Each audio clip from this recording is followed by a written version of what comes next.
Todos já acharam Mateus 4? Então, só na eternidade, pastor, o senhor vai saber a dimensão desses 45 anos. Só na eternidade. Aqui a gente tem apenas uma breve noção. Deus lhe abençoe. Mateus 4, vamos ler?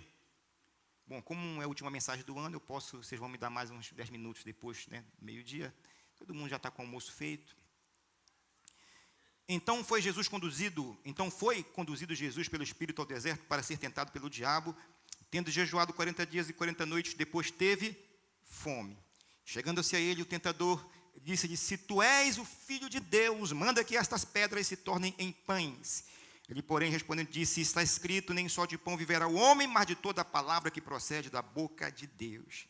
Então o diabo transportou a cidade santa e o colocou sobre o pináculo do templo, e disse-lhe: se tu és o Filho de Deus, lança-te daqui abaixo, porque está escrito, aos seus anjos dará ordem ao teu respeito, e tomar-te-ão nas mãos, para que nunca tropeces em alguma pedra. Disse-lhe Jesus: também está escrito, Satanás, não tentarás ao Senhor teu Deus. Novamente o transportou o diabo a um monte alto e mostrou-lhe todos os reinos do mundo e a glória deles. E disse-lhe: tudo isso te darei, se prostrado me adorares. Então disse-lhe Jesus: vai-te, Satanás, porque está escrito, ao Senhor teu Deus adorarás e só a Ele. Ao Senhor teu Deus adorarás e só a Ele servirás. Bom, a essência da tentação, a essência do texto que o diabo estava querendo tentar, foi a mesma proposta no Jardim do Éden que Eva caiu. A essência e o relacionamento do homem com o poder. Todos nós temos poderes. Aliás, deixa eu colocar as coisas em termos mais conceituais, para que não haja dúvida. Todos nós temos autoridade. Autoridade é uma palavra latina que vem de autoria. Algo que você tem, um dom natural. Algo que está em você. Poder, filosoficamente, é mais uma questão de posição. Posição. Então, todos nós temos dons de autoridade. Dons de autoridade intelectual, autoridade física, beleza, né? Autoridade carismática, autoridade de comunicação, autoridade física, poder físico. E assim vai. Todo mundo aqui tem uma capacidade de influenciar com aquilo que você tem, ou com aquilo que você é. Poder tem mais a ver com posição. Posição. Geralmente, quem se destaca numa área de autoridade vai adquirir poder. Muitas pessoas têm poder, tem a ver com posição. O poder pode ser comprado, transferido, dado. O poder pode ser imposto. A autoridade não, ela é conquistada. Você tem ou não tem.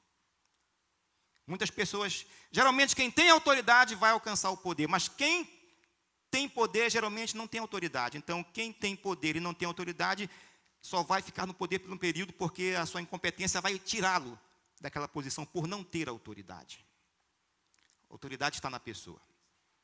É um dom de Deus. Então a tentação foi e é. A artimanha do diabo é essa. A história da humanidade é essa.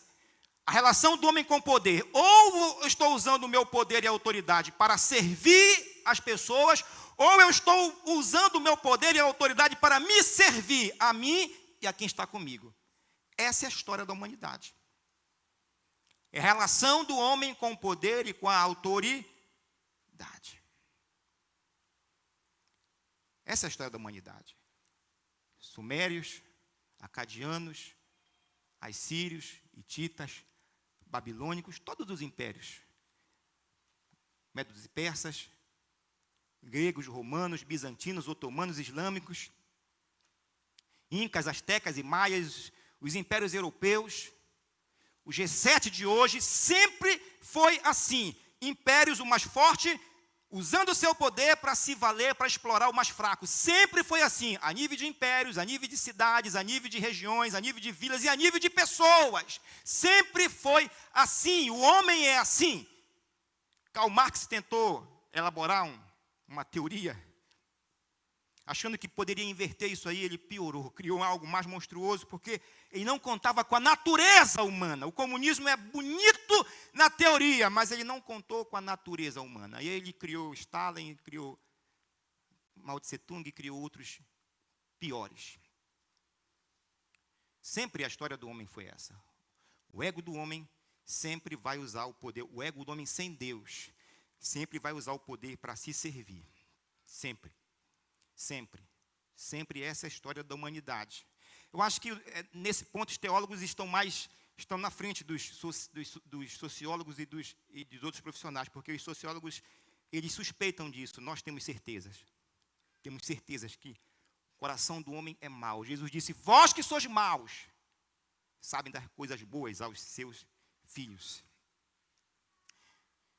Satanás está tentando Jesus na área do poder. Você está 40 dias sem comer, você está magro, você está cansado, você está cabisbaixo, você está fraco. Usa o poder que você tem, porque você tem poder. Você tem poder de andar sobre as águas, você tem poder de curar enfermos, poder de levantar os mortos. Usa o teu poder a teu próprio favor, te beneficia com o teu poder, transforma a pedra em pão. Mas se você não quiser usar o teu poder, então, usa o poder do teu pai e te joga no templo, vem, os anjos vão te amparar, você vai ter uma descida magnífica no templo, Israel vai te ver, e eles vão aceitar você pelo testemunho de você estar sendo escoltado pelos anjos para fazer o teu ministério. Se você não quer usar o teu poder, então usa o poder do teu pai. Se você não quiser usar o poder do teu pai, olha os reinos do mundo aí. Eu te dou o reino do mundo para você cumprir o teu ministério messiânico. Você não tem que cumprir o teu ministério. Os reinos do mundo só basta me adorar, mas usa o poder. Em outras palavras, você não quer usar o teu poder, a tua autoridade, em teu favor, usa então do teu pai. Usa a palavra do teu pai fora do contexto. Ou usa o meu poder, mas usa o poder. A diferença do cristianismo, a diferença da doutrina de Cristo, a diferença do pensamento de Cristo, está aqui. Está aqui. Aqui é a diferença de Cristo para o resto do mundo, para as religiões do mundo, para os sistemas de governo do mundo, para o pensamento humano, pela primeira vez na história da humanidade, pela primeira vez na história da humanidade, o homem mais poderoso do mundo, o homem que tinha o poder de andar sobre as águas, o homem que tinha poder para dizer vento cala, e o vento se calava. O homem que tinha poder para dizer para alguém que estava 4 dias no túmulo, podre, deteriorado, dizer Lázaro, sai para fora, e o defunto vem, ele dava vida. O homem que tinha poder de abrir os olhos dos cegos, o homem que tinha poder de fazer os leprosos serem purificados, o homem mais poderoso do mundo, o homem que o inferno tinha medo, que os demônios fugiam. Este homem, ele veio e ele disse, eu não vim para ser servido, eu vim para servir. Essa é a essência do cristianismo. Essa é a essência do coração de Deus. Ele veio para servir. Na última ceia, ele tira a toalha e ele começa a lavar os pés dos discípulos. Vai lavando o pé dos discípulos, e quando vai lavar o pé de Pedro, Pedro diz, não, o senhor não vai lavar o meu pé. Por quê? Porque na mente de Pedro está o paradigma da liderança do mundo, grego, romano. Líder não faz isso, não é papel de líder, lava pé, não é papel de líder, o senhor é líder. Jesus disse, se você não deixar eu lavar os teus pés, você não tem parte comigo. Você está equivocado, você está viajando na maionese, você está com ideias que não tem nada a ver com o coração de Deus. Por quê? Porque no reino dos céus tudo é diferente. O maior, ele tem que servir. Aquele que quer ser tem que desaparecer. Aquele que quer ter, ele tem que dar. Aquele que precisa, aleluia, correr mais rápido, ele corre de joelho. No reino dos céus as coisas são totalmente invertidas. Jesus veio trazer uma mentalidade, veio trazer um paradigma, veio trazer uma visão que nós temos que assumir e ter e internalizar. Servo. Ele foi servo. Filipenses 2:7 diz assim, e ele sendo Deus, subsistindo em forma de Deus, esvaziou-se a si mesmo e tomou a forma de servo. Tomou a forma de servo. Servo foi o elogio que Deus fez a Jó, para Satanás: tem visto meu servo Jó? Servo é a palavra que aqueles que chegarem lá um dia vão ouvir quando nós entrarmos pelos portais da glória. Jesus vai dizer assim: muito bom, servo bom e fiel, fostes fiel no pouco, no muito eu vou te colocar. Louvado seja o nome do Senhor. Gente, nós precisamos urgentemente, com toda a emergência, adquirir essa mentalidade, essa visão, essa autoconsciência, que nós não somos nada, nós somos pó e cinza. Parece que é retórica, parece que eu estou falando frase de efeito, incrível, mas quando você começa a conversar com as pessoas, você sente no falar, você sente no olhar, você sente no proceder, você sente no discurso, que nós estamos, essa geração, esse tempo, é um tempo onde o homem tem se colocado na posição de Deus, de semideuses, de pessoas intocáveis, inquestionáveis, sabe? Ninguém mais quer ser chamado à atenção, ninguém mais quer ouvir a verdade, todo mundo é o dono da verdade, todo mundo é o dono do eu, todo mundo acha que nunca, sabe? Estamos vendo esse período agora, essa geração, a geração dos semideuses. É a geração onde as pessoas olham, os palestrantes olham para você e dizem: você pode, você tem poder, basta você querer e acreditar. Essa é a mensagem. A minha Bíblia diz que eu e você, nós somos pó e cinza. O que é o homem, pó e cinza? Nós não somos nada. Ele é o Senhor, é Ele que pode, é Ele que faz, é Ele que dá, é Ele que abre a porta, é Ele que tira a vida, é Ele que dá a vida. A glória é dEle, o poder é dEle. Então está faltando uma coisa chamada humildade na nossa geração. O trânsito está aí, o trânsito é a expressão do coração das pessoas dessa época, cada um por si. Jesus falou: aprendei de mim, vinde a mim todos vós que estáis cansados e sobrecarregados, eu vos aliviarei. Aprendei de mim, que sou manso e humilde de coração, e encontrareis descanso para a vossa alma, porque o meu jugo é suave e o meu fardo é leve. Você que está noiva, a forma como o teu noivo trata o frentista, ou a garçonete, ou o garçom, é a forma como ele vai te tratar mais tarde. Santidade é a maneira como você trata o teu semelhante. Você é santo a partir do momento em que você valoriza a vida do teu semelhante. A tua santidade cresce proporcionalmente à maneira como você dá valor à vida alheia, a pessoas que estão ao teu redor, da maneira como você olha a necessidade alheia. O contrário de amor não é ódio, o contrário de amor é indiferença. Indiferença. Nós estamos vivendo numa sociedade de indiferença, tanto faz como tanto fez. Nós estamos vivendo um tempo onde milhares morrem na África, mas quando uma catedral em Paris pega fogo, o mundo artístico se junta para reconstruir uma catedral, mas ninguém se junta para matar a fome ou ajudar os asilados do Haiti, da Venezuela ou da Síria. É o tempo que nós estamos vivendo. Jesus disse: eu vim para servir, eu vim para lavar os pés, eu vim para matar o frio, eu vim para matar a fome espiritual e a fome física, eu vim para ajudar, para socorrer, para libertar, eu vim salvar aquilo que se havia perdido, eu vim dar a vida e vida com abundância. E Jesus diz assim: assim como o Pai me enviou, eu vos envio, eu envio a vós. Então, se você não serve para servir, você não serve para o reino de Deus. Se você não serve para ajudar alguém necessitado ao teu redor, você não serve para o reino de Deus. Se você não serve para se compadecer, para ter sensibilidade pelo próximo, você não serve para o reino de Deus. É uma realidade bíblica. Eu não gostaria de pregar esse sermão, porque ele não é popular, ele não é legal, ele traz assim antipatia, mas é minha função, é meu trabalho. Deus me chamou para isso. Você não está gostando? Fale com meu chefe, fale com Deus. Servir com humildade de coração, servir com coração quebrantado, servir com coração humilde.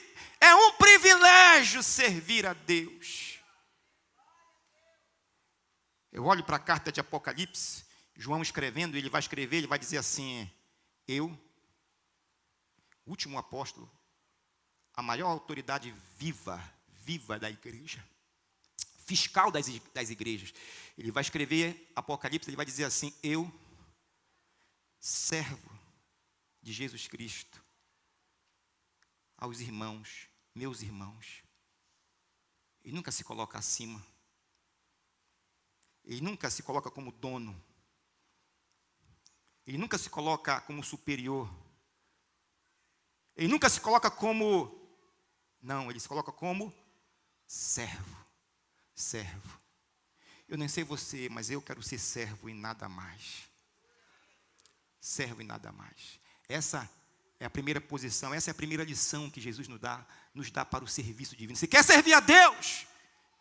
Então, comece a lavar os pés. É metáfora, mas você está entendendo. Você quer servir a Deus? Então comece a lavar os pés. Não queira chegar na igreja e ter alguém e ser lavado os seus pés. Não. Jesus nos dá essa lição de servo. Eu vim para servir.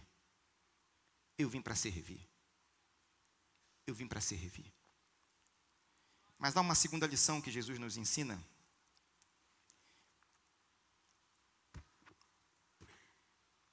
Que é o critério desse serviço. Diga, servir a Deus tem critério.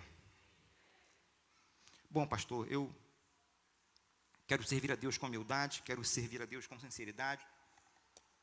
Deus me chamou para servi-lo na igreja. Você que está me assistindo pela internet, pastor, eu estou servindo em humildade, eu não tenho pretensões nenhuma, eu quero fazer aquilo que vier à minha mão. Mas existe um outro critério para o serviço. Para servir a Deus através da igreja existem requisitos. Não é de qualquer forma. Qual o item principal quando se serve a Deus? Qual a principal coisa que Deus requer de seus servos? Resposta: temor. Diga, temor. Temor. Talvez alguns aqui estejam ouvindo essa palavra pela primeira vez. Os mais velhos sabem. Temor. Houve uma época na história da igreja medieval onde Deus era temido e não amado. Vivemos numa época onde Deus é muito amado, adorado, mas não é temido, respeitado. Temer a Deus não é ter medo de Deus, é respeitar a Deus. Vivemos numa época em que se perdeu o respeito ao sagrado. Uma geração que profanou, diminuiu, rebaixou o sagrado. Nós vivemos numa geração que, em vez de contextualizar o sagrado, vulgarizou o sagrado. Temos humoristas evangélicos que contam piadas com o nome de Deus. Mas, pastor, isso é estratégia para o evangelismo. Nenhuma estratégia pode ir contra os mandamentos. A Bíblia diz, terceiro mandamento: não tomarás o nome de teu Deus em vão, e Deus não toma por inocente aquele que toma o seu nome em vão. Deus é santo. Quer servi-lo? Então sirva temendo a Ele. Nós nos esquecemos que Deus é amor, mas também é um fogo consumidor. Ele é um Deus de bondade, mas também é um Deus de juízo. Ele é um Deus piedoso, mas também é um Deus que rejeita. Ele é um Deus que deu a vida a Lázaro depois de 4 dias, mas também é um Deus que tirou a vida de Ananias e Safira. Ele é um Deus que perdoa, mas é um Deus também que disciplina.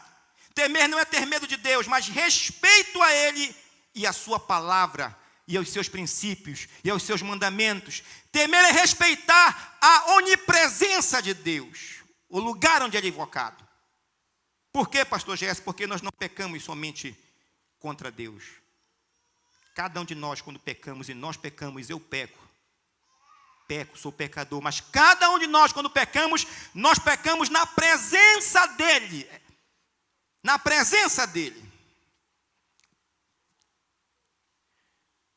Década de 80 para 90, um grande pregador nos Estados Unidos, o famoso Jim Baker. Pregador tremendo.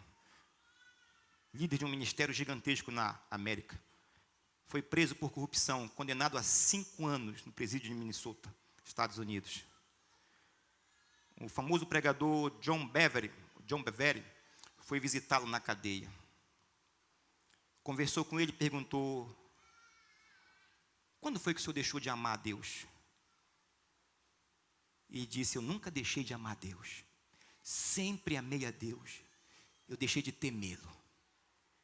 Temor não é pecado do ímpio.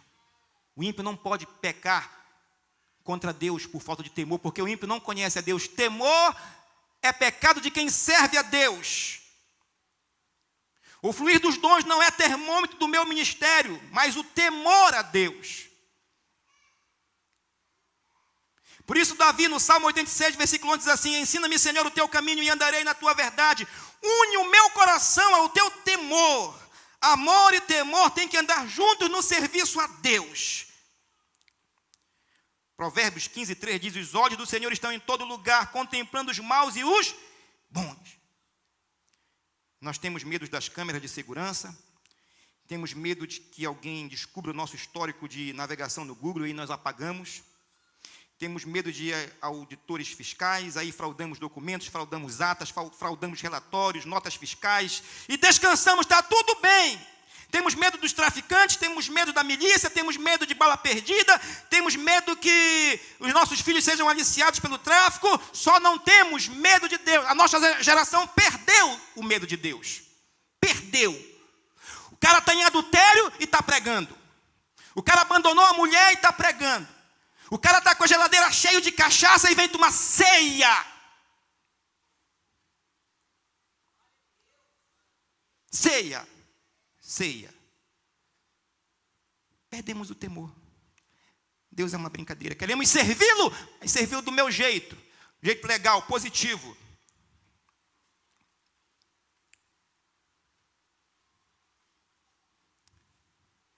Dizemos que a mensagem é de Deus, mas nos levantamos a hora que a gente quer para atender um celular.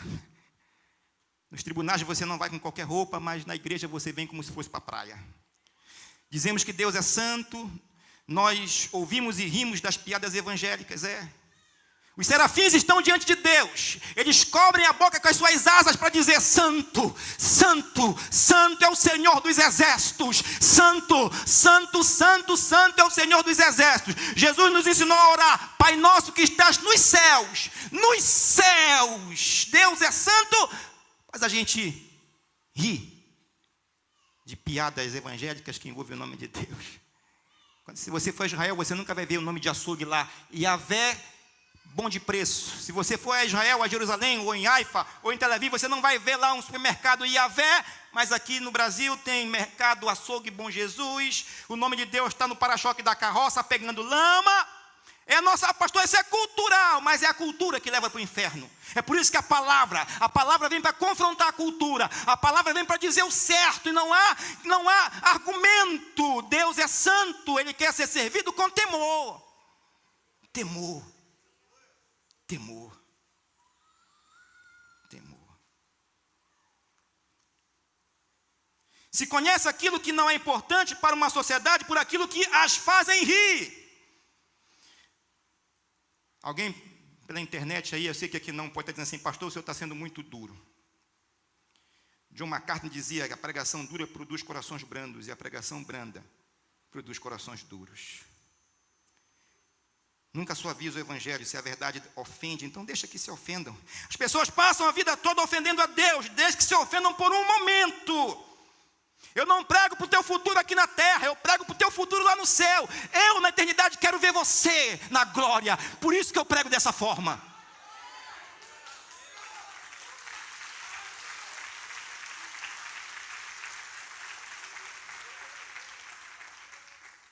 Pastor, onde começa o temor de Deus? Na mente, aqui, tema Deus na sua mente. Qualquer que atentar para uma mulher, para a cobiçar, já em seu coração cometeu o adultério. Jesus disse isso, é aqui, Cobiça, ódio, inveja, ciúmes, mágoas, são pecados que devem ser combatidos o tempo todo na mente. Provérbios 15, 26 diz: abominações são para o Senhor os pensamentos do mal.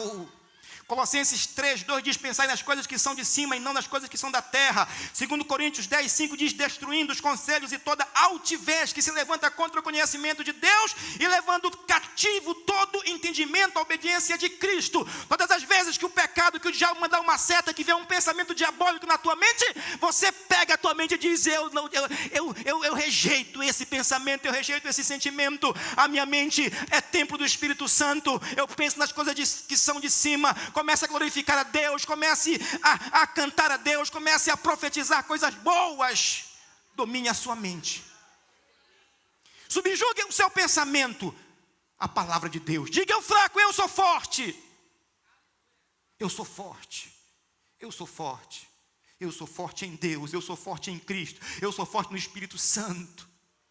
Porque a carne, o poder dela, quando a carne quer alguma coisa, ela faz você suar gotas de sangue para requerer a sua petição. Mas se você estiver em Cristo, todas as coisas você vai poder. Todas as coisas você vai poder. Se você estiver em Cristo, tudo posso naquele que me fortalece. Louvado seja o nome do Senhor.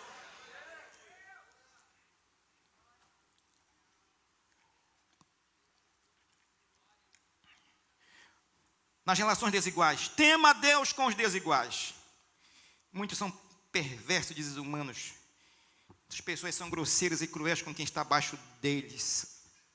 Oprimem, adoecem pessoas, magoam. A Bíblia diz: não porás tropeço diante do cego, mas temerás ao teu Deus. Levítico 19:14.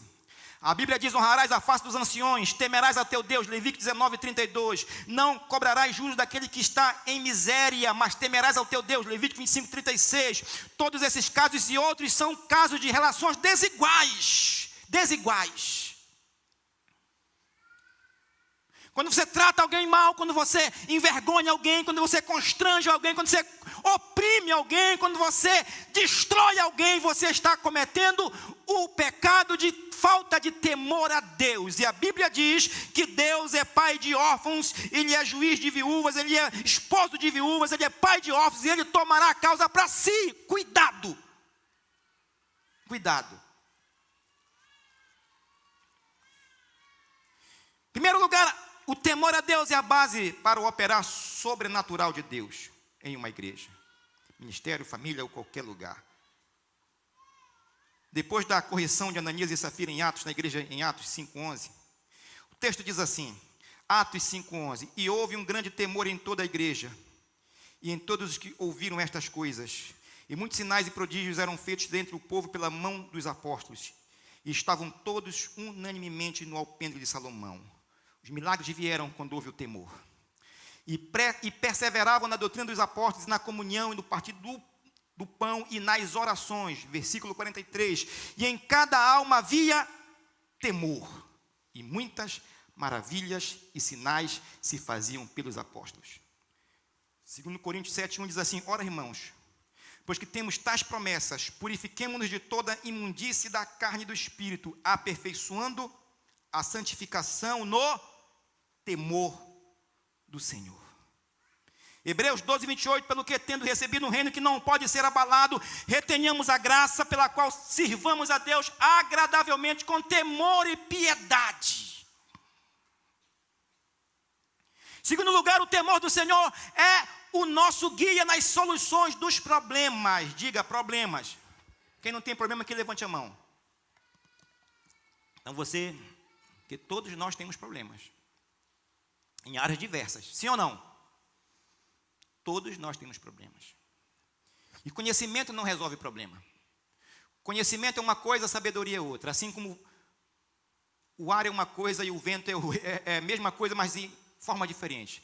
Você estudou na quarta série o quê? Que o vento é o ar em movimento. Vamos repetir. O vento é o ar em conhecimento. É a sabedoria, aliás, sabedoria é o conhecimento em movimento para solucionar problemas. Repita comigo, sabedoria é o conhecimento em movimento para solucionar problemas.